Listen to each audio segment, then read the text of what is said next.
हाँ जी, चलिए। ग्रीष्म ऋतु से पढ़ना था, इससे पहले वाली ऋतु हमने कंप्लीट कर ली थी। तो देखो ग्रीष्म ऋतु में क्या कह रहा है कि ग्रीष्म ऋतु में तीक्ष्ण अंशु यानी कि सूर्य से अपनी तीक्ष्ण किरण इस तरह फेंकता है कि जिससे प्रतिदिन मनुष्यों का श्लेष्मा घटता जाता है और वायु बढ़ती है। देखो वायु बढ़ती है का क्या मतलब है, बढ़ रही है, इसका मतलब क्या है कि ये संचय हो रहा है। तो हमने यही तो देखा था, शिशिर वसंत ग्रीष्म वर्षा शरद और हेमंत देखा था। इसमें क्या था, वसंत के अंदर वसंत के अंदर किसका, कफ का प्रकोप काल था। फिर हमने देखा वात, वात का प्रकोप काल कहाँ पे था, वर्षा के अंदर था। और उसके बाद में एक आता है शरद, शरद के अंदर पित्त का प्रकोप काल था। तो अगर यहाँ पे ये हमारा वर्षा ऋतु है, इसमें अगर वात का प्रकोप हो रहा है तो संचय किसमें, ग्रीष्म में हुआ होगा ना। तो कह रहा है कि देखो इसमें जो भी आपका लाइन ऑफ ट्रीटमेंट बनेगा, मतलब कि दिनचर्या ऋतुचर्या के लिए जो आपका एक बेस बनेगा वो क्या है कि यहाँ पे वात का संचय हो रहा है, तो हमें वो सारी चीज़ें करनी है जो कि वात को शांत करे। इससे पहले की जो हमने ऋतु पढ़ी थी उसके अंदर क्या था, माइक किसका ऑन है, बंद कर दो, माइक ऑफ कर दो जिसका ऑन है। इससे पहले वाली ऋतु जो हमने पढ़ी थी उसके अंदर क्या बोला था, वो कौन सी ऋतु थी, वसंत ऋतु। उसमें सबसे पहले क्या बोल दिया था कि भाई देखो इसके अंदर कफ का प्रकोप होगा, तो सारी चीज़ें क्या करो जो कि कफ को कम करे। अब इसके अंदर सबसे पहले बोला कि वात का संचय होगा, तो क्या करोगे, ऐसी चीज़ें करोगे जिससे कि वात का शमन हो। तो देखो क्या बता रहे हैं ऐसे कि इसमें प्रतिदिन मनुष्यों का श्लेष्मा घटता जाता है जैसे वायु बढ़ती है, इसलिए इस ऋतु में रस कौन सा, अगेन सबसे पहली बात हम यही करते हैं कि ऋतु के अंदर सबसे पहले कौन से तो मास आते हैं, उसके बाद में आदान काल है या विसर्ग काल है, और फिर हम लिखते हैं रस। तो रस कौन से बताए हैं, लवण, कटु और अम्ल रस इसके अंदर बताया है कि इसका सेवन जो है वो नहीं करना है, और व्यायाम का नहीं करना, और सूर्य की किरणों का जो है सेवन वो नहीं करना। तो इसमें सबसे पहले कॉन्ट्रा इंडिकेशंस बताए हैं, करना है वो भी बाद में देखेंगे। इसके अंदर सबसे इम्पॉर्टेंट होता है कि क्या नहीं करना। तो देखो इसको सारी चीज़ें ऐसे मत याद करो कि इसमें लवण कटु अम्ल, मैं जब फर्स्ट ईयर में थी तो मैं बड़ा कंफ्यूज हुई थी इन सब चीज़ों में, कहीं पे लवण आता है, कहीं कटु आता है, कहीं अम्ल आता है। तो एकदम सिंपल कंसेप्ट निकालो, हमें क्या करना है, वात की शांति करनी है ना। वात को शमन करने के लिए हमें क्या था कि वात वाले होते हैं कंगाल, जिनके पास सिर्फ हवा है कुछ है नहीं, तो कंगाल होते हैं, तो हम उसको क्या देते हैं, माल देते हैं, MAL, इससे हम इनका शमन करते हैं। ठीक है, तो अपन को कौन कौन से रस यूज़ कर सकते हैं, मधुर कर सकते हैं, अम्ल कर सकते हैं और लवण यूज़ में ले सकते हैं। अब वात का तो यहाँ पे संचय हो रहा है वो तो है, लेकिन ग्रीष्म ऋतु क्या है, इसमें ये भी तो बोला है देखो कि सूर्य की तीक्ष्ण किरण होती है, मतलब ग्रीष्म में बहुत ज़्यादा गर्मी पड़ेगी, तो ऑब्वियसली हम गर्म रसों का सेवन थोड़ी करेंगे। तो ऐसे ऐसे रस जिसके अंदर अग्नि महाभूत प्रधान होगा वो अपने कैंसिल हो गए। तो इसलिए अम्ल हट गया, लवण हट गया, क्योंकि इसके अंदर क्या होता है, अग्नि महाभूत होता है ना, तो बेचारा क्या बच गया, एक मधुर बच गया। इसलिए कहा देखो अगली लाइन में कि ग्रीष्म में मधुर अन्न का ही बहुलता से सेवन करो। तो पहले से कॉन्ट्रा इंडिकेशन में क्या आ गए, लवण और अम्ल आ गए। इसके अलावा एक और उष्ण रस कौन सा होता है, तो बोलो कटु होता है, कटु तिक्त कषाय होते हैं ना, उसमें से तिक्त और कषाय शीत होते हैं, और कटु जो है वो उष्ण है। तो मतलब अब इसका जब आप नोट्स बनाओगे तो लिखोगे ग्रीष्म के अंदर रस में क्या लिखोगे कि सारे जो उष्ण रस हैं, सारे उष्ण प्रकृति के रस कॉन्ट्रा इंडिकेटेड हैं। ठीक है, ये चीज़ लिखोगे। और जो पथ्य, ये तो अपथ्य हो गया, पथ्य क्या होगा, पथ्य मतलब जिसको हमें जो हमारे लिए हितकारी है। तो ग्रीष्म ऋतु में पथ्य कौन सा हो गया, मधुर हो गया। फिर देखो क्या कहा कि व्यायाम नहीं करो और सूर्य की किरणों का भी सेवन नहीं करो, क्योंकि सूर्य की किरणें बहुत तेज़ होगी इस वक्त। दूसरा क्या है, आदान काल की बीच वाली ऋतु है, शिशिर आदान काल की लास्ट ऋतु है, तो बल बहुत कम है और सूर्य का बल बहुत ज़्यादा है, तो इसलिए गर्मी में सूरज का सेवन नहीं करना और व्यायाम नहीं करना। तो हमने ये देखा था, व्यायाम जब पढ़ा था सेकंड चैप्टर के अंदर, तो क्या बोला था कि व्यायाम की मात्रा कैसी होती है कि एक तो अर्धशक्ति होती है, दूसरी अर्धशक्ति से भी कम होती है। तो ग्रीष्म ऋतु के अंदर, ग्रीष्म और वसंत के अंदर, मतलब आदान काल की ऋतुओं के अंदर हमने ये देखा था ना कि अर्धशक्ति से भी कम करो। और वो भी कौन करो, जिसको आदत है करने की, जो लोग करते हैं व्यायाम। जो ऐसे नहीं है कि आप कुछ भी नहीं करते हैं और फिर एकदम सोचते हैं कि हम अब तो ग्रीष्म ऋतु से शुरू करेंगे व्यायाम करना, तो ऐसे नहीं करना, क्योंकि बॉडी अडेप्टेड नहीं है। ठीक है, इसलिए व्यायाम जो करते हैं वो हमेशा शरद ऋतु से या फिर शरद के बाद में आने वाली शिशिर या हेमंत ऋतु से शुरू करना चाहिए, क्योंकि इसमें धीरे धीरे बल बढ़ता जाता है, तो बॉडी धीरे धीरे अडेप्टेड होती जाती है। तो ये तीन चीज़ें जो है इसमें कॉन्ट्रा इंडिकेटेड है, याद रखोगे इसको। इसके अंदर श्लोक याद करने वाली कोई चीज़ नहीं है। अब देखो क्या है कि भजेन मधुमेह वान्नम लघु स्निग्धम हिमम द्रवम, इसमें भी कोई रॉकेट साइंस नहीं है। मधुर अन्न आपको बता दिया किस लिए खाना है, वात का शमन करेगा। फिर है कि लघु खाओ, स्निग्ध खाओ और शीतल खाओ। तो लघु किस लिए खाना है, क्योंकि ग्रीष्म में क्या है, आदान काल की ऋतु है, यहाँ पे अग्नि जो है ना वो मंद होती जाती है। देखो कंसेप्ट यही काम करता है कि कुछ कुछ ऐसे रोग होते हैं और कुछ कुछ ऐसी ऋतु होती है, उन सब उन कुछ चीज़ों को छोड़ करके बाकी जितने सारे डिजीजेज हैं या फिर जितनी सारी ऋतु हैं सब में लघु अन्न ही खाना है। हमें हल्का और सुपाच्य भोजन ही खाना चाहिए, बशर्ते एक तो अति अग्नि का पेशेंट ना हो। इसको हम भस्मक रोग बोलते हैं आयुर्वेद के अंदर। इसके अंदर पित्त इतना डोमिनेंट हो जाता है कि बहुत ज़्यादा भूख लगने लग जाती है, तो उसमें हमें उसके अंदर हमें क्या है कि खाना जो है गुरु अन्न का सेवन करवाना पड़ेगा। इसके अलावा एक ऋतु मैंने आपको बताई थी कि एक ऋतु ऐसी है जिसके अंदर मैं कहूँगी कि इसमें आप सब भारी भारी खाना खाओ, गुरु अन्न खाओ। तो वो कौन सी थी, हमारी हेमंत और शिशिर ऋतु थी, क्योंकि इसके अंदर क्या था, अग्नि बहुत बढ़ी हुई थी। इसलिए तो ये दो चीज़ें ऐसी होती है, एक तो रोग है, एक ऋतु है जिसके अंदर गुरु अन्न का सेवन है। बाकी हर जगह आप देखो लघु अन्न नहीं आएगा। फिर देखो स्निग्ध बोला, तो स्निग्ध क्यों कहा यहाँ पे, कि सबसे स्टार्टिंग में इन्होंने बता दिया कि अब हम तुम्हें जो चीज़ें बताएंगे ना वो इस एक लाइन के ऊपर चलेगी कि ग्रीष्म के अंदर वात का संचय होता है। तो इसको लेकर के सारी चीज़ें चलो, क्योंकि वात का संचय हो रहा है इसलिए इसमें स्निग्ध भी खाना है, और शीतल इसलिए खाना है क्योंकि ये ग्रीष्म ऋतु है। ठीक है, तो यहाँ पे अन्न बता दिया, रस बता दिया। अब देखो अब क्या कहा, अब ये थोड़ा बहुत विहार की बात करेगा कि अतिशय शीतल जैसे तो स्नान करो। ठीक है, स्नान करना है, उसमें कोई बड़ी बात नहीं। अब ये जो चीज़ है ना यहाँ पे कि शर्करा मिश्रित सत्तू को लेह की तरह चाट करके खाएं, ये बहुत इंपॉर्टेंट है। ये इसके अंदर पथ्य है। दो ऐसी ऋतु होती है जिसके अंदर ये अपत्य होता है। क्या होता है, बेसन का सत्तू होता है, बेसन को भून लेते हैं ना, फिर उसके अंदर शक्कर मिला करके उसको पानी में ऐड करके घोल के और पी जाते हैं। तो उसमें क्या होता है, वो बहुत शीतल प्रकृति का होता है, बहुत ठंडा होता है, इसलिए ये ग्रीष्म ऋतु में पथ्य है। लेकिन एक होता है हेमंत और एक होती है वर्षा ऋतु। ये दो ऋतुएं हैं जिसके अंदर उद्मंथ का मना किया गया है। इस चीज़ को है ना, जो हम सत्तू को पानी में घोल करके पीते हैं, इसे उद्मंथ कहा जाता है, उद्मंथ। ठीक है, ये इसके अंदर ग्रीष्म ऋतु के अंदर तो पथ्य है। देखो याद रखो कि जो सत्तू होता है उसको पानी के अंदर घोल के पियोगे तो वो बहुत ठंडा होता है, इसलिए ग्रीष्म ऋतु में तो बोला। लेकिन हेमंत और वर्षा, हेमंत के अंदर तो वैसे ही ठंडी होती है, वर्षा के अंदर क्या होता है, बारिश हो रही होती है, तो हमें ऐसे कोई ठंडी चीज़ खाने की नहीं होती है। ठीक है, क्योंकि इसके अंदर अग्नि भी मंद होती है। अभी हम वर्षा ऋतु के अंदर देखेंगे तो हमें ठंडी चीज़ इसमें नहीं खानी, इसलिए इन दो ऋतुओं में ये कॉन्ट्राइंडिकेटेड है। ये बार बार इसलिए बता रही हूँ क्योंकि यही क्वेश्चन पूछा गया है कि उद्मंत का सेवन इन इस ऐसे असर्शन रीजन जो आते हैं ना, एआर जो आते हैं, जो आपके एम्स में आया करते थे, वही इसके अंदर आते हैं। ये एक ऋतु ऐसी है जिसके अंदर तो पथ्य है, लेकिन दो ऋतुएं ऐसी है जिसके अंदर अपत्य है। तो वो कौन कौन सी है, तो तीनों आपको पता चल गई। पथ्य किसके अंदर है, ग्रीष्म के अंदर, और अपत्य किसके अंदर, अपत्य मतलब नहीं लेना, तो वो किसके अंदर, वो दो ऋतु आ जाएगी, एक तो हेमंत और दूसरी कौन सी, वर्षा, मतलब जो भी ठंडी ठंडी ऋतु है ना, इसके अंदर नहीं लेना। ये इसका रेफरेंस आपको ये यहाँ नहीं मिलेगा, इसका रेफरेंस मिलेगा चरक सूत्र 6 में। चरक सूत्र 6 में ये बताया है कि ये हेमंत ऋतु के अंदर ये वर्जित है। चलो अब देखो, अब एक ये बहुत इंपॉर्टेंट चीज़ आ रही है यहाँ पे। ये जो रेफरेंस है ना, ये कई बार पूछते हैं एमसीक्यूज में। एग्जैक्टली ये बिल्कुल ये लाइन देख करके पूछा जाता है कि मध्यम न पेयम, पेयम व स्वल्पम सुबहुवारे वा। पहली बात तो मध्य पियो ही नहीं, कौन सी ऋतु में, ग्रीष्म ऋतु के अंदर। देखो ग्रीष्म ऋतु के अंदर क्या हो रहा है, पहली बात तो वात का संचय हो रहा है। ठीक है, दूसरी बात क्या है, आदान काल की लास्ट ऋतु है, तो सोचो क्या होगा, बल कैसा होगा, बल बहुत कम होगा इसके अंदर। फिर हमने क्या बताया था कि जो मध्य के जो गुण होते हैं वो कैसा होता है, तीक्ष्ण होता है ना, विकासी गुण का होता है, पित्त का वो प्रकोप करने वाला, वात और पित्त दोनों का प्रकोप करने वाला होता है। और दूसरा मध्य जो होता है वो शोषण करने वाला होता है, मतलब जो बॉडी के अंदर जो बल है ना, अल्टीमेटली उसको कम करेगा। मध्य का एक गुण होता है जिसे हम बोलते हैं विकासी। ये विकासी गुण आपने पदार्थ में पढ़ा होगा, नहीं पढ़ा होता है तो मैं बताती हूँ। ये विकासी जो गुण है ना इसका, ये क्या करता है मध्य, कि ये जैसे ही बॉडी के अंदर जाता है तुरंत तो ये अब्जॉर्ब होता है, इसका डाइजेशन नहीं हो रहा, ये तुरंत अब्जॉर्ब होगा। और ये कहाँ पे जाता है, ये संधियों के अंदर जाता है। ये इसकी टेक्निकल डेफिनेशन है, शारंगधर के अकॉर्डिंग जो विकासी गुण की डेफिनेशन है वो बता रही हूँ कि विकासी जो गुण होता है वो संधियों में जाएगा अब्जॉर्ब होने के बाद में, और वहाँ पर जो ओज होता है उसको नष्ट कर देता है। ओज क्या है, ओज क्या है, शुक्र का सार होता है, जो प्रीणन, तुष्टि, बल, इन सब के लिए रिस्पॉन्सिबल होता है, वो ओज होता है। तो ये ओज का ही नाश कर देता है, मतलब ये प्राण शक्ति का नाश कर देता है।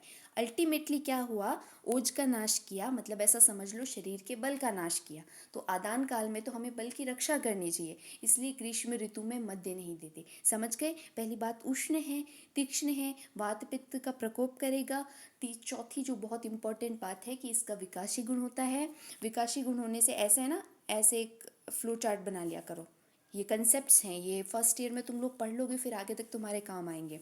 तो विकासी गुण होने की वजह से ये क्या करता है, ओज का नाश करता है। ओज का नाश करता है मतलब ओवरऑल पूरे शरीर का नाश करता है, इसलिए ग्रीष्म ऋतु के अंदर हम इसको नहीं देते। तो ये बहुत इंपॉर्टेंट लाइन है कि स्ट्रांगली कॉन्ट्राइंडिकेटेड है मद्य, लेकिन अगर पीना ही होगा ये मतलब नहीं है कि मन कर रहा है हम तो पियेंगे, ये नहीं। कुछ लोग ऐसे होते हैं, एक टर्म आता है आयुर्वेद में जिसे हम बोलते हैं सात्म्य। सात्म्य का मतलब ये होता है कि कोई चीज़ बॉडी के लिए अनफेवरेबल है, अहितकारी है, जो बॉडी के लिए अच्छी नहीं है, लेकिन फिर भी हम लेते जाते हैं, तो वो जो बॉडी को है ना, उस चीज़ की आदत हो जाती है। तो वो इतनी प्रॉब्लम बॉडी के अंदर नहीं करती है उस वक्त, बाद में करेगी लेकिन उस वक्त नहीं करती। जैसे कुछ लोगों को ठंडा खाने का साथ में हो जाता है, तो वो सर्दियों में भी आइसक्रीम खाते रहते हैं, उनको कुछ नहीं होता, ठीक है। लेकिन बाद में जब वसंत ऋतु, सर्दियों में इसलिए कुछ नहीं होता क्योंकि कफ का संचय काल होता है, जैसे ही वसंत ऋतु आती है बाद में फिर उनको जुकाम बुखार शुरू हो जाता है। तो इस चीज़ को हम साथ में बोलते हैं। तो आचार्य कह रहे हैं इसके अंदर कि पहली बात तो पीना ही नहीं है, लेकिन कुछ ऐसे लोग हैं जिन्होंने पी पी करके साथ में कर लिया है मद्य को, तो उनको क्या करना है, उनको बहुत ज़्यादा पानी मिला करके दो। तो कुल मिला करके इसके अंदर मद्य की मात्रा जो है वो कम हो जाएगी। इसके लिए मैंने इतना इसलिए बोला है क्योंकि ये बहुत इंपॉर्टेंट है। एक आता है मध्यम अल्पम नवापेयम अथवा सुबहुदकम, ये जो रेफरेंस आता है ये चरक सूत्र 6 में आएगा। उसको वहाँ पे मैं आपको नोट करवाऊंगी, आप इसको यहाँ पे नोट करो कि ये जो है ये वाघभट्ट का है, ठीक है। तो दोनों ने सेम बात बोली है कि नहीं पियो, पीना है तो पानी मिला करके पियो, ठीक है, इसको याद रखना। फिर क्या है कि देखो, अगर ऐसा नहीं करोगे तो क्या होगा, मध्य शरीर में शोथ करेगा, शिथिलता करेगा, दाह और मोह करेगा। ये कोई इंपॉर्टेंट चीज़ नहीं है, बस यही ध्यान रखना कि नहीं पीना है, और पीना है तो ज़्यादा पानी मिला के पीना है। फिर देखो, अपने क्या बोला था कि कोई भी ऋतु पढ़ेंगे उसमें ऋतु देखेंगे। जैसे ग्रीष्म ऋतु देखा तो उसके अंदर मंथ देखेंगे कौन सा आएगा, ठीक है। फिर आदान विसर्ग काल होंगे वो देखेंगे। फिर क्या देखेंगे, हम रस देखेंगे, कौन कौन से रस का सेवन करना है और कौन से का नहीं करना है। तो मधुर का करना और बाकी के जो सारे उष्ण रस हैं उनका नहीं करना, ठीक है। फिर क्या देखा था कि हम इसके अंदर आहार देखेंगे। आहार के अंदर भी कौन कौन सी चीज़ें थी, इसमें अन्न देखेंगे, ठीक है।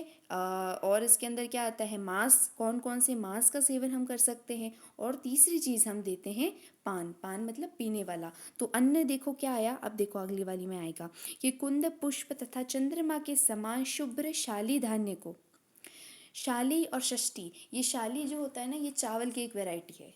ऐसा समझ लो कि ये एक चावल है ना, ये जो बेस्ट क्वालिटी का जो चावल होता है, इसके अंदर भी एक आती है रक्तशाली, वो सबसे बेस्ट होता है, हाईएस्ट, ठीक है।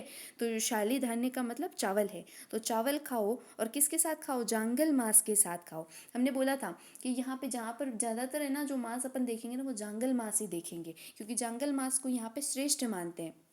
अच्छा, एक ऐसी ऋतु थी जिसके अंदर हमने अनूप मास का सेवन बताया था और एक मेदुर मास का सेवन बताया था। वो कौन सी थी, फर्स्ट ऋतु।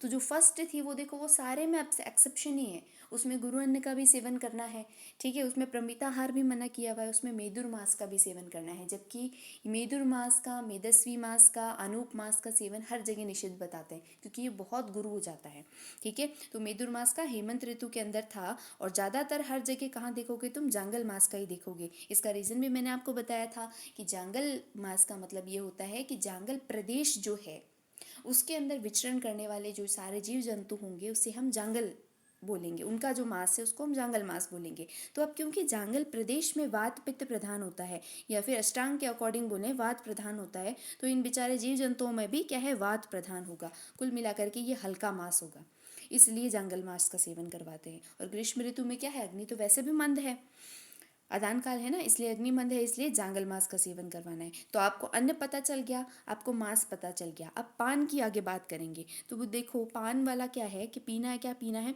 पतला मांस रस पियो। अब देखो, पिबीत रसम ना अति घनम, इसको अंडरलाइन कर देना। पिबेत रसम न अति घनम किसके लिए आया है, तो ग्रीष्म ऋतु के अंदर आया है। न अति घनम, घनम मतलब कि जो कि घन नहीं हो, है ना, सॉलिड नहीं हो, तो पतला पतला पीना है। ग्रीष्म ऋतु में क्या डिहाइड्रेशन रहता है ना, तो उसको ऐसे याद रख सकते हो कि डिहाइड्रेशन रहता है, इसलिए पतली चीज़ कहाँ पे पीनी है, वो विशेष रूप से पतली। बाकी हर जगह मांस रस आएगा, लेकिन विशेष रूप से पतला मांस रस किस में आएगा, ग्रीष्म ऋतु में, क्योंकि डिहाइड्रेशन रहता है। अब ऐसे जो छोटे छोटे पॉइंट है ना, ये अभी तुम्हें याद है, लेकिन वापस पढ़ोगे तो याद नहीं रहेंगे, तो इसको यहाँ लिख लिया करो कि पतला क्यों पीना, क्योंकि डिहाइड्रेशन है, तो डिहाइड्रेशन से ये चीज़ तुम्हें याद हो जाएगी। फिर देखो, फिर कुछ एक्स्ट्रा अच्छी वाली चीज़ें बताई है इसमें पीने को, कि देखो पियो तुम रसाला, राग, शाडव, पानक और पंचसार, ये चीज़ें पियो। अच्छा बताओ, माध्विक है, सुरा है, अरिष्ट है, इन सब का यूज़ अपन कहाँ कर रहे थे, इन सब को कहाँ पे पी रहे थे, अरिष्ट वगैरह लेकर के गए थे। तो वो कौन सी ऋतु थी, हमारी वसंत ऋतु थी। तो वसंत के अंदर हमने कैसे बोला था कि वसंते भ्रमणम पथ्यम। पहली बात तो वसंत जो ऋतु होती है, मार्च अप्रैल का टाइम, तो हम लोग घूमने जाते हैं। तो घूमने जाते हैं तो कुछ लोग ऐसे होते हैं जो पीने वाले होते हैं, पीने वाले को हम अरिष्ट वगैरह दे देंगे। फिर जो नहीं पीने वाले होंगे उनको क्या बोलेंगे, उनको बोलेंगे चल तू पानी पी। और पानी भी कैसा था, 4 तरह के फ्लेवर वाला था। याद करो, रिवाइज किया करो, है ना, याद करो कौन सा था, श्रृंगवेराम्बू था, जलदाम्बू था, फिर मधु मिला करके जो एक हमने दिया था, फिर नागर मोथे से सिद्ध करके पानी दिया था। तो ये 4 तरह के वाटर किसके अंदर आ रहे थे, वसंत के अंदर। अब इसके अंदर क्या है, इसके अंदर आएगा रसाला, राग, शाड़व और पानक। तो देखो रसाला क्या होता है, जो दही जो बनता है ना, उस दही को हाथ से मथ देते हैं। पहले हाथ से मथते थे, वो मिक्सर वाला नहीं, हाथ से वो ऐसे डंडे से मिला करके मथते हैं ना, वो चीज़। तो वो जो है वो उसको हम रसाला बोलेंगे। राग, राग को आप चटनी समझ लो। इसके आगे जो ये विमर्श दिया हुआ है समवर्ती का व्याख्या, आपको इसके अंदर ये मिलेगा। राग को अरुण दत्त ने चटनी बोला है। तो इसके अंदर भी जो मीठी और खट्टी दोनों तरह की होती है ना, उसको राग बोलते हैं। जो सिर्फ खट्टी होगी, मतलब जिसमें मीठी कोई चीज़ नहीं डालोगे, वो शाड़व होता है। ऐसा एक योग आता है अपना यवानी शाड़व करके, राजयक्षमा के अंदर पढ़ेंगे, उसके अंदर सारी खट्टी खट्टी चीज़ें हैं, तो उसको शाड़व बोलते हैं। ये सब आपको याद करने की ज़रूरत नहीं है कि राग क्या होता है, रसाला क्या होता है। बस इतना ध्यान रखना कि ये जो खट्टी मीठी चीज़ें हैं ना, इसको ऐसा लिख लो, इसको ऐसा गोला बनाओ और यहाँ पे ऊपर लिख लो शरबत। शरबत जैसा हो गया ना, खट्टा मीठा। तो शरबत किसके अंदर, ग्रीष्म ऋतु में पीते हैं। तो ये आपको आसानी से याद हो जाएगा, इसमें ज़्यादा पढ़ने की इतनी ज़रूरत नहीं है। फिर क्या है, पानक। पानक क्या होता है, देखो पानक और पंचसार वैसे एक होता है। पंचसार का मतलब होता है 5 ऐसी चीज़ें लेते हैं, उनका एक्सट्रैक्ट निकालते हैं और उनका शरबत बनाते हैं, उसको बोलते हैं पंचसार पानक।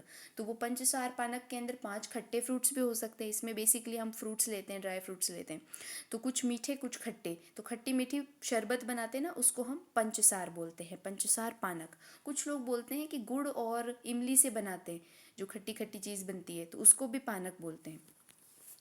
तो तुम तो बस यही ध्यान रखना कि जो खट्टी मीठी चटनी होती है, या फिर दही लस्सी, चटनी और शरबत, ये जो है ये किसके अंदर बताएं, ये ग्रीष्म ऋतु के अंदर। अब नाम जो है ना इनका वो याद रखना, पूछते हैं रसाला, राग, शाड़व, ये सब किसके अंदर दिए थे, तो ये ग्रीष्म ऋतु के अंदर। और वो 4-5 तरह के जल और सुरा, अरिष्ट, ये सब माध्विक जो है ये किस में, ये वसंत के अंदर थे। अब जो अच्छे बच्चे होंगे वो यहाँ ऊपर लिख लेंगे साइड में कि ये जो चीज़ें हैं वो वसंत के अंदर है। फिर ये राग, रसाला, शाड़व, पानक, ये सब किसके अंदर है, ये ग्रीष्म ऋतु के अंदर है, क्योंकि ये एमसीक्यूज में पूछे जाते हैं। हाँ अब देखो, हाँ पिबित रसम नाति घनम, ये मैंने करवा लिया है ना, ठीक है। अब इसके अंदर यहाँ पे ये इतना इंपॉर्टेंट था। अब आगे चलो। आगे देखो, एक चीज बोल रहा है ये कि शशांक किरणान भक्षान रजन्याम भक्षेन पिबेत, रात में शशांक किरण से युक्त भक्ष्यों को खाना है। शशांक किरण जो है ना, यहाँ पे ये इंपॉर्टेंट चीज़ है। शशांक किरण का सेवन जो है वो वर्जित, सॉरी, शशांक किरण का सेवन पथ्य है, ऐसा करके एक एमसीक्यू मैंने देखा था, MO16 आई गेस एग्जाम के अंदर, ठीक है। तो ये शशांक किरण, इसको ध्यान रखना, ये ग्रीष्म ऋतु के अंदर आता है। ये जो ये है ना, इसको मैंने कई जगह देखा है, इसके 2 मीनिंग निकलते हैं। एक तो शशांक जो है वो चंद्रमा का भी पर्याय होता है, कि शशांक किरण मतलब कि रात को चांदनी में बैठकर, रात की जो चांदनी होती है उसमें बैठ कर के जो भक्ष्य पदार्थ जो बताए हैं हमने आपको खाए, भक्ष्य पदार्थ मतलब जो पहले जो हमने आपको बताया था, क्या बताया था, शाली धान्य जांगल मांस के साथ में, उसको खाओ। कैसे खाओ, रात के जो चांद की किरणों में बैठ करके। दूसरा इसका एक और मीनिंग निकालता है, एक्चुअली कमेंटेटर्स निकालते हैं अलग अलग, कि वो दूसरे कमेंटेटर बोलते हैं कि नहीं, ये कि जो है चांद की बात नहीं कर रहे हैं, ये एक इसकी बात कर रहे हैं, एक फॉर्मुलेशन की बात कर रहे हैं, इसको बोलते हैं हम तालिस चूर्ण वटक। ठीक है, वटक का मतलब कैप्सूल समझ लो। जो एक कैप्सूल होती है, जो वो बड़ी साइज़ में होती है ना, तो हम उसको वटक बोलते हैं। जब वो छोटी होती है तब उसको वटी बोलते हैं। ठीक है, तो थोड़े बड़े साइज़ में आता है ये। तो इसके दो मीनिंग निकलते हैं। इसके अंदर देखो कंटेंट पढ़ लो कि तारिस पत्र चूर्ण होता है, मिश्री होता है, कपूर होता है। तो आपको बस ये याद रखना है, इसके अंदर नहीं जाना कि शशांक किरण क्या है। बस ये ध्यान रखो, शशांक किरण का सेवन जो है वो किसके अंदर पथ्य है, ग्रीष्म ऋतु के अंदर। तो चांदनी से याद कर लो। गर्मी लगती है तो ज़्यादातर लोग क्या होते हैं, ग्रीष्म ऋतु के अंदर छत के ऊपर सोते हैं। राजस्थान वाले एरिया में मैं बात करूँगी तो गर्मी ज़्यादा होती है ना, तो वो लोग छत पे सोते हैं। तो इसको ध्यान रखना कि शशांक किरण जो है वो ग्रीष्म ऋतु के अंदर है। बस ये लाइन जो है वो इम्पॉर्टेंट है। फिर देखो क्या बोल रहे हैं कि चंद्रमा और तारों से शीतल बनी शर्करा मिश्रित भैंस के दूध को पीवे। इंपॉर्टेंट है इसको, ग्रीष्म के अंदर भैंस का दूध है। हर जगह गाय का देते हैं हम, लेकिन यहाँ पे भैंस के दूध की बात करिए, तो इसको इम्पोर्टेंट लगाना। फिर देखो आगे चलो। हाँ, अब ये जो है ना, ये कुछ विहार बताया हुआ है। जैसे हमने भजेत भूमि ग्रहम गर्भगृह, ये किस में बोला था कि भूमि के अंदर वाले ग्रह में रहो, गर्भगृह के अंदर रहो, मतलब कमरे के अंदर कमरा बना के रहो। तो ये किसके अंदर कहा था, ये हेमंत ऋतु के अंदर कहा था, क्योंकि बहुत ठंडी पड़ रही थी ना, तो ऐसे रहो। ऐसे ही ग्रीष्म ऋतु के अंदर बोला है कि वन उपवन में रहो धूप मध्यान्ह में, जहाँ पे छाया वगैरह आ रही हो। तो ये सब पैराग्राफ है, तुम पढ़ लेना, इसमें कुछ इंपॉर्टेंट चीज़ नहीं है ना, इससे कभी ऐसा क्वेश्चन आता है। ठीक है, एक चीज़ ये देखो, ये देखो, रात्रि में चंद्रमा की चांदनी से व्याप्त मकान की छत पर सोए। वही बात है, शशांक किरण वाली बात है कि चांद की चांदनी में सोने वाला जो ऋतु है वो कौन सी है, वो ग्रीष्म ऋतु है। बस इसमें ये ध्यान रखने का है। फिर एक यहाँ पे ये चीज़ आएगी, ये भी इतना इंपॉर्टेंट नहीं है, इसके अंदर भी आपको कुछ याद करने वाला सीन नहीं है। इसको इसको है ना, बस रीड कर लेना। स्वस्थ चित्त वाले पुरुष की थकान मिटाने वाली वस्तु है ये। बस इस ग्रीष्म ऋतु के अंदर पथ्य है।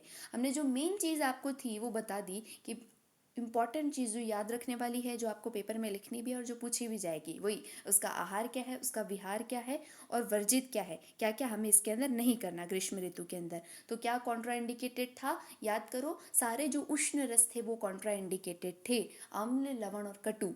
ठीक है, इसके अलावा व्यायाम कॉन्ट्रा इंडिकेटेड था क्योंकि बल की कमी है। तीसरी चीज़, सूर्य आतप सेवन कॉन्ट्रा इंडिकेटेड था क्योंकि आदान ऋतु है, आदान काल की लास्ट ऋतु है, सूर्य का बल बहुत तेज़ होगा। इसके अलावा बहुत इंपॉर्टेंट चीज़ क्या है, पीने के अंदर मद्य, मद्य नहीं पीना है, और पीना है तो बहुत पानी मिला करके पीना है। इसके अंदर यही इंपॉर्टेंट चीज़ था। अब आगे चलो, अब ये किसकी बात करेगा, वर्षा की। ये जो पैराग्राफ है ना, ये इंपॉर्टेंट है। देखो, वर्षा में ये ऐसे बोल रहा है, ये सबसे पहले कि हमने क्या बोला था, कोई भी ऋतु होती है तो इसमें सबसे पहली चीज़ ये बता देता है कि इसके अकॉर्डिंग चलना है। जैसे वसंत के अंदर बोले थे कि देखो कफ का प्रकोप होगा, तो कफ के अकॉर्डिंग चीज़ें खाओ। इसके अंदर ग्रीष्म पढ़े तो उसमें क्या बोला, उसमें ये बोले कि कफ धीरे धीरे कम होता जाएगा, वात धीरे धीरे बढ़ता जाएगा, तो उसके अकॉर्डिंग करो जो भी आपको रेजिमेंट फॉलो करना है। अब यहाँ पे ये बोल रहा है कि यहाँ पे वात आदि दोष दूषित होगा। वात आदि का मतलब होता है त्रिदोष, वात आदि तीनों, इसके अंदर तीनों दोष कुपित होते हैं। तो इसके लिए कैसी चीज़ें करनी है, विशेष रूप से तो वात के शमन की, क्योंकि वर्षा के अंदर वात का प्रकोप होता है, ये हमें पता है। लेकिन उसके साथ साथ ऐसा कोई भी आहार विहार नहीं करना जो दूसरे दोष को बढ़ा दे, क्योंकि इसके अंदर तीनों दोष कुपित रहते हैं। अब लिख लो यहाँ पे कि तीनों दोष जिसमें कुपित रहते हैं, ऐसी ऋतु कौन सी है, वो वर्षा ऋतु है। ठीक है, वात दोष जिसके अंदर कुपित रहता है वो कौन सी है, वर्षा, और उसके साथ साथ हेमंत और शिशिर भी है। अच्छा, अब इसके अंदर जब आप मैंने हेमंत ऋतु पढ़ाई थी तब बताया था कि वात का प्रकोप ऐसे टेक्निकली देखा जाए ऋतुचर्या के अकॉर्डिंग वो तो वर्षा के अंदर होता है। ये किसके अंदर होगा, ये स्वस्थ व्यक्ति के अंदर भी होगा, क्योंकि ये सिस्टम ही इस तरीके से बना हुआ है, वायुमंडल की तरफ से होता है। लेकिन वात का प्रकोप अगर हेमंत और शिशिर के अंदर होता है तो वो किन लोगों को होगा, जो मिताहार करते हैं, जो अच्छी तरीके से खाना नहीं खाते। मिताहार मतलब मात्रा पूर्वक, जो मात्रा है उससे कम खाते हैं, उन लोगों में वात का प्रकोप पाया जाएगा। रीज़न क्या था उसको अच्छी तरीके से मैंने बता दिया था। ठीक है, तो मैं वापस रिपीट नहीं करूँगी, किसी को नहीं पता हो तो मुझे टेक्स्ट कर देना। ठीक है, तो ये चीज़ मैंने बता दी थी। वात का प्रकोप जो नॉर्मली होता है वर्षा के अंदर वो तो सभी में होगा, लेकिन जो मिताहार करते हैं उनमें हेमंत और शिशिर ऋतु में भी वात का प्रकोप होगा। उसी तरीके से जो त्रिदोष का प्रकोप होता है वो किसके अंदर होता है, ये वर्षा ऋतु के अंदर होगा। एक चीज़ यहाँ पे और लिखना, पहली बात तो तीनों दोष का प्रकोप होता है, दूसरे यहाँ पे लिखना साधारण विधि, साधारण विधि का प्रयोग किसके अंदर किया जाता है, ये क्वेश्चन बहुत बार पूछते हैं एमसीक्यू में, तो वो भी वर्षा ऋतु के अंदर किया जाता है। ठीक है, अभी साधारण विधि क्या होती है वो आपको बताते हैं।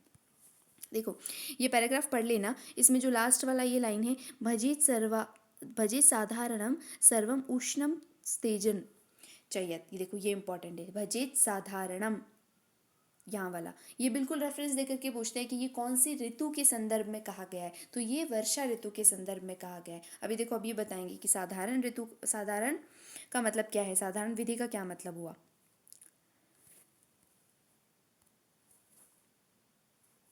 देखो, ये कह रहा है कि साधारण उपचार का मतलब है वमन विरेचन से शरीर का शोधन करो और अस्थापन बस्ती लो, मतलब कि पंचकर्म कराओ। इसमें साधारण का मतलब ये होता है कि आप इतनी सारी जो ऋतुएं देख रहे हैं ना, 6 ऋतुएं, वर्षा को छोड़ दो तो 5 ऋतुएं, तो इन 5 ऋतुओं में जो जो चीज़ें करते हो ना, तो उसमें वो सारी चीज़ें मिला लो इस ऋतु के अंदर। ऐसा क्यों बोला इन्होंने, क्योंकि किसी के अंदर कफ का प्रकोप होता है, कि फिर किसी के अंदर वात का होता है, किसी में पित्त का होता है, लेकिन ये तो ऋतु ऐसी है ना जिसमें इन तीनों का हो रहा है।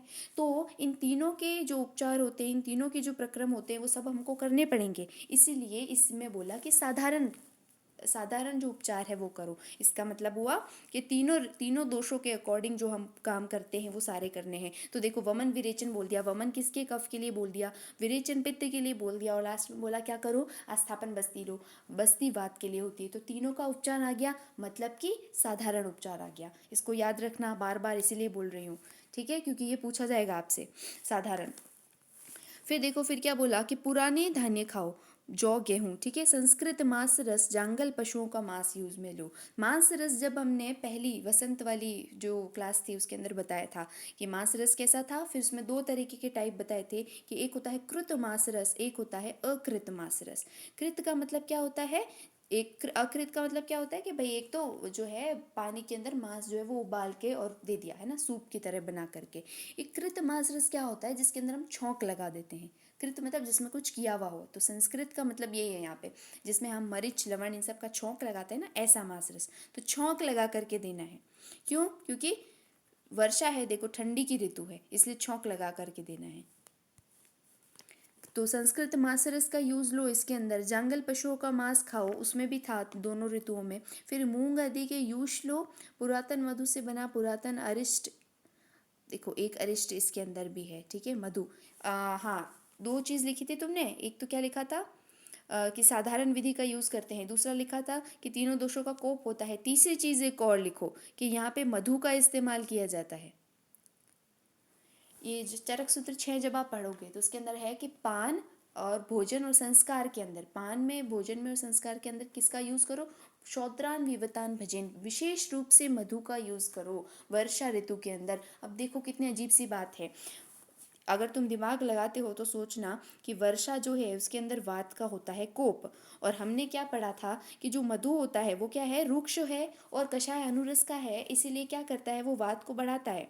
वात को बढ़ाता है ऐसे नहीं कहेंगे, वैसे क्या करता है, ये कफ को कम करता है, इसका इफेक्ट जो है वो कफ के ऊपर ज़्यादा होता है, तो अल्टीमेटली बाय डिफ़ॉल्ट ये वात को तो बढ़ाएगा ही बढ़ाएगा। तो जब यहाँ पे वात का प्रकोप हो रहा है तो हम इसकी बात क्यों कर रहे हैं, तो इसका जो रीज़न है आचार्य चक्रपाणी देते हैं अपनी टीका के अंदर कि जो ये मधु जो है ना हम दे रहे हैं ना, ये हम वात को बढ़ाने के लिए नहीं दे रहे हैं, इसका एक और एक्शन होता है, ये क्या है, रूक्ष प्रकृति का है।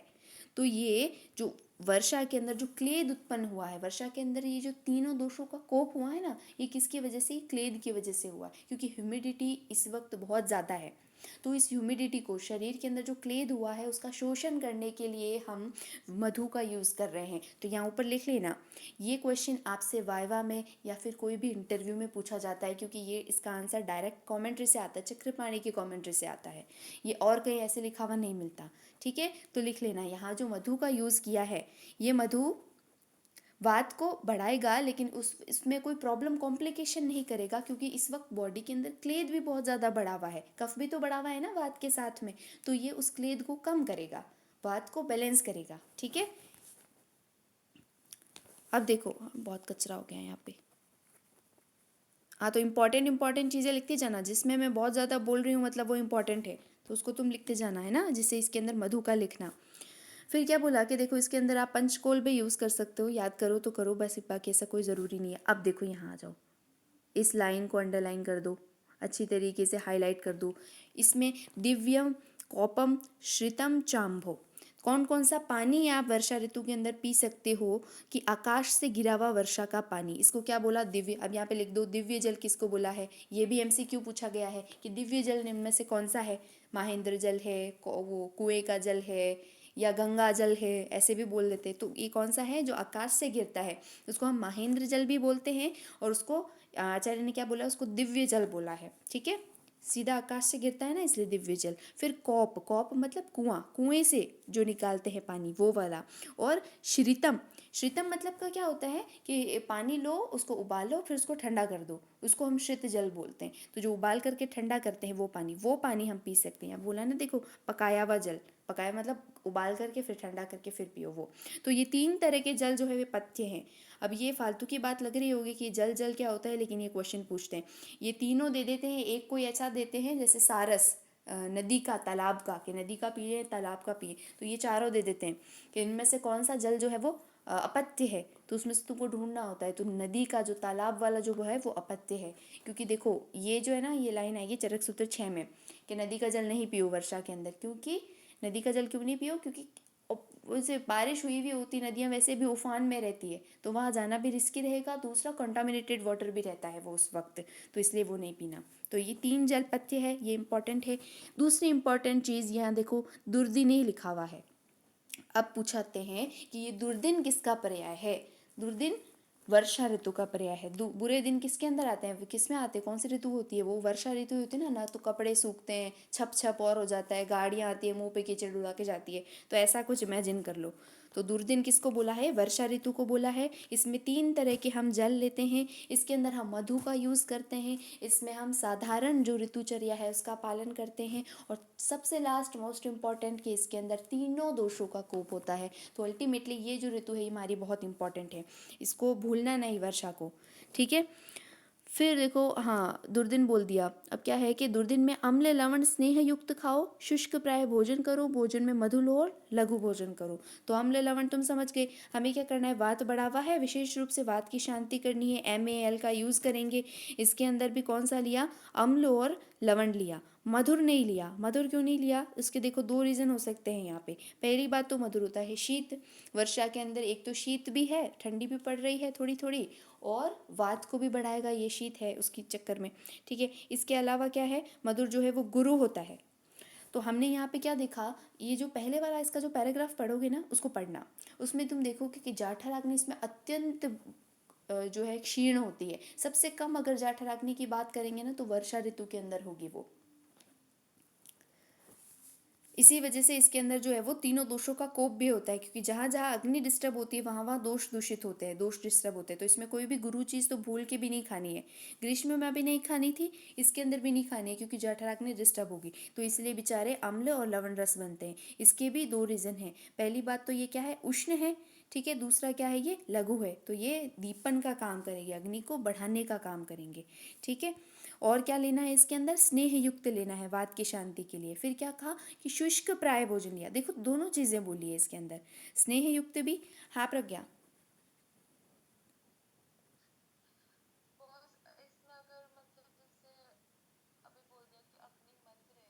हम्म।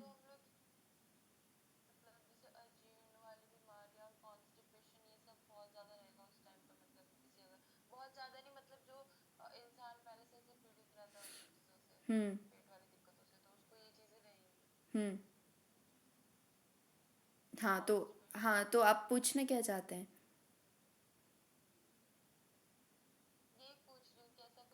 हाँ बिल्कुल बिल्कुल ऐसा होगा प्रज्ञा। तीनों दोषों से रिलेटेड डिसऑर्डर होंगे इसमें। स्पेशली क्या होता है? एक तो वात, वात बहुत ज़्यादा बड़ी हुई है, उसकी दृष्टि होगी। दूसरा पित्तज, वात पित्तज जो डिसऑर्डर होंगे ना वो ज़्यादा होंगे। वात का रीज़न तुम्हें पता चल गया। पित्त का ये रीज़न इसका होता है क्योंकि इसके अंदर यहाँ पे जब चरक सूत्र 6 तुम पढ़ोगे, है ना, बहुत बढ़िया चैप्टर है, पढ़ना उसको, आनंद आ जाएगा तुम्हें। उसमें आचार्य ऐसा कहते हैं कि इसमें औषधियों का अम्ल पाक होता है। मतलब उसके अंदर जो विपाक औषधियों का होगा, जो खाना भी हम खाते हैं, जो सब्जियां भी खाते हैं ना, उसका कैसा अम्ल विपाक होगा, तो वो पित्त को बहुत ज़्यादा बढ़ा देता है। इसीलिए अब याद करो, जो जिसको युवान पीढ़ी का है, मतलब एक्ने की प्रॉब्लम ज़्यादा होती है, तो उनको देख देखना ये बारिश वाला जो सीज़न होता है इसके अंदर पिंपल ज़्यादा ही निकलते हैं, इसमें एसिडिटी भी ज़्यादा होती है इसी पीरियड के अंदर। अब हिसाब से तो ये वात के प्रकोप का काल है, लेकिन फिर भी इसके अंदर पित्तज डिसऑर्डर होते हैं, तो वात और पित्त दोनों से रिलेटेड होते हैं। ठीक है, कफज वाले इतने नहीं होते, क्योंकि वात पित्त जो होता है ना वो कफ का जो इफेक्ट होता है वो बेचारे को न्यूट्रलाइज कर देते हैं, क्योंकि दोनों उसके ऑपोजिट हैं, तो वात पित्त ज़्यादा होते हैं। ठीक है।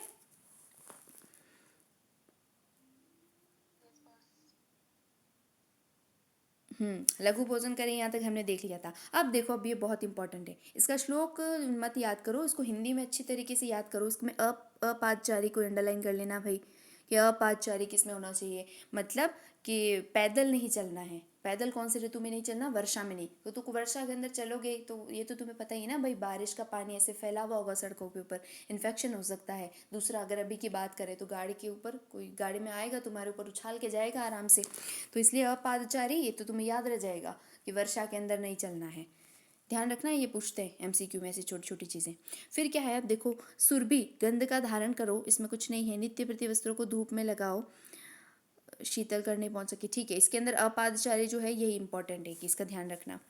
अब आगे चलो, अब ये बहुत इंपॉर्टेंट श्लोक है, इसको याद रखना। ग्रीष्म ऋतु में भी एक जैसे छोटा प्यारा सा एक लाइन का श्लोक था जिसको मैंने बोला था कि याद करोगे। तो इसमें देखो क्या करो कि नदी का जल नहीं लेना और उदमंथ नहीं देना। कुछ याद आया उदमंथ से? दो ऋतु बताए थे जिसके अंदर उदमंथ नहीं लेना था, एक तो हेमंत था और एक वर्षा था। एक ऋतु थी जिसके अंदर सेवन करना ही था, वो कौन सी थी? ग्रीष्म ऋतु थी। तो उदमंथ का सेवन इसमें नहीं करना, साथ ही दिवाशयन नहीं करना। दिवाशयन क्यों नहीं करना? क्योंकि ये कफ पित्त का प्रकोप करता है। एक आचार्य है जो कहते हैं ये त्रिदोष का प्रकोप करता है। तो दो अलग अलग कंसेप्ट इसके अंदर चलते हैं, कुछ कहते हैं इसका करता है, कुछ कहते हैं इसका करता है, तो हमें दिवाशयन तो इसके अंदर करना ही नहीं है। फिर अच्छा, एक ऋतु ऐसी होती है जिसके अंदर दिवाशयन हम कर सकते हैं। ऐसी कौन सी ऋतु है? वो सिर्फ एक ही है, बाकी दिवाशयन का मना किया है। कहते हैं कि इससे मेद धातु की दृष्टि होती है। एक ग्रीष्म ऋतु ऐसी है जिसके अंदर बोला है कि दिवाशयन पथ्य होता है, क्योंकि दिन लंबे होते हैं, इसमें रातें छोटी होती है। ठीक है, दूसरा वात का संचय हो रहा होता है, तीसरा गर्मी बहुत ज़्यादा पड़ती है इस वजह से। हाँ, तो लिख लेना इसको, है ना, सिर्फ एक ऋतु ऐसी है। फिर क्या है कि परिश्रम और धूप से बचें, वो तो हम वैसे ही बचे हुए रहते हैं, परिश्रम तो कौन ही करता है अब। और धूप से बचे, ये भी है, धूप से बचें। ऐसे ही चीज़ एक और जगह आई थी, वो कौन सी थी? वो ग्रीष्म ऋतु थी। तो ग्रीष्म और वर्षा दोनों के अंदर धूप से बचने की बात बोली है। ठीक है, ध्यान रखना, इस श्लोक को याद रखना। अब हम बात करेंगे किसकी? आप देखो, क्लास बीच में एंड हो सकती है, वापस ज्वाइन कर लेना, है ना। अब बात करेंगे शिशिर ऋतुचर्या की। शरद, सॉरी, शरद। अब देखो, शरद बहुत अच्छी ऋतु होती है, एक बड़ी प्यारी ऋतु है। ये क्या कह रहा है कि वर्षाकालीन शीत जिनके अंगों को साथ में हो गया है, ऐसे पुरुषों में सूर्य की किरणों से सहसा ही तप्त होने पर वर्षा में संचित पित्त शरद ऋतु में कुपित हो जाता है। अभी फालतू की बकवास कुछ नहीं पढ़नी, बस यही ध्यान रखना कि हमारा जो पित्त जो है, वात का प्रकोप तो वर्षा के अंदर हो रहा था, साथ ही पित्त का क्या है, संचय हो रहा था वर्षा के अंदर। तो वो ही पित्त जो है वो संचित होकर के जैसे ही बादल साफ हुए, शरद का एक पर्याय आता है घनात्य। चरक सूत्र 6 में बताएंगे आपको। ये हमें जो एक क्विज हुई थी, है ना, चरक क्विज हुई थी, उसके अंदर पूछा गया था कि घनात्य किसका पर्याय है। घन का अत्यय, घन मतलब होता है बादल, चलो समझ लो उसको। घन का मतलब होता है बादल, अत्यय का मतलब होता है नाश। तो बादल का जैसे नाश होगा, मतलब कि वर्षा ऋतु जैसे ही खत्म होती है, तो बादल जैसे ही खत्म होता है वैसे धूप आने लगती है। अब तुम एक बात पे गौर करना, जैसे बारिश के बाद में जो धूप आती है ना, बारिश के बाद वाली जिस सीजन आता है, तो उसमें धूप एकदम से बहुत तेज पड़ने लग जाती है, क्योंकि आकाश साफ हो जाता है बारिश के बाद में, तो कोई हिंड्रेंस नहीं रहता। तो सूरज की किरणें जो है ना वो तीखी तेज पड़ती है बिल्कुल। तो इसमें क्या बोल रहा है कि पहले तो ठंडी ठंडी चल रही थी, फिर एकदम से जैसे आकाश साफ हुआ तो गरम गरम धूप आई, और उससे क्या हुआ, पित्त प्रकोपित हो गया, और क्योंकि वो भी उष्ण था और ये भी उष्ण था। याद करो कौन सा सिद्धांत लगा इसके अंदर, सामान्य का सिद्धांत लगा।